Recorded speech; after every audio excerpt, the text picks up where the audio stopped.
తిన్నావా? తిన్నానులే. ఏం తిన్నావు? పానీపూరి తిన్నాను. వావ్, పానీపూరియా? మరి ఇంకేమే? ఏ అంటావేంటి? ఆ పానీపూరి వాడికి బొత్తిగా సెన్సే లేదు. వాడు ఒక ప్లేట్ లో అన్ని పానీపూరీలు అన్ని ముందుగానే అరేంజ్ చేసి, ఓ పక్కన చట్నీ, ఓ పక్కన సాస్ అన్ని అరేంజ్ చేసి ముందుగానే ఇస్తున్నాడు. బుద్ధుండక్కర్లా?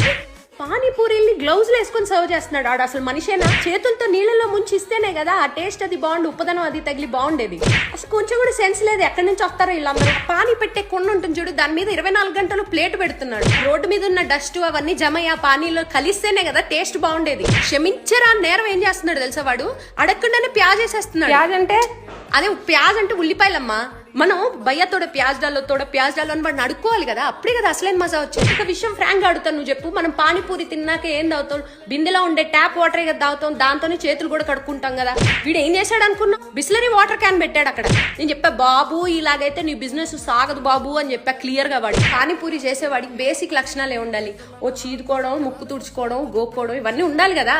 వాడి పూర్వీకులు ఏం నేర్పించి చచ్చారో నాకైతే అర్థం కాదు. పైనుంచి కింద వరకు ఏప్రం దిగేసుకున్నాడు. ఇలాగైతే టేస్ట్ ఎలా వస్తుంది వాడి పానీపూరిలో నాకు చెప్పు. అసలు ఇంట్రెస్ట్ పూర్తిగా నశించింది ఎప్పుడో తెలుసా? వాడు ఆలుగడ్డ కూర గరిటితో పెడుతున్నాడు. వాడు శుభ్రంగా ఆలుగడ్డలు చేత్తో పిసికి దాన్ని పానీపూరిలో నొక్కితేనే కదా అప్పుడు అందం, ఆనందం, పరమానందం.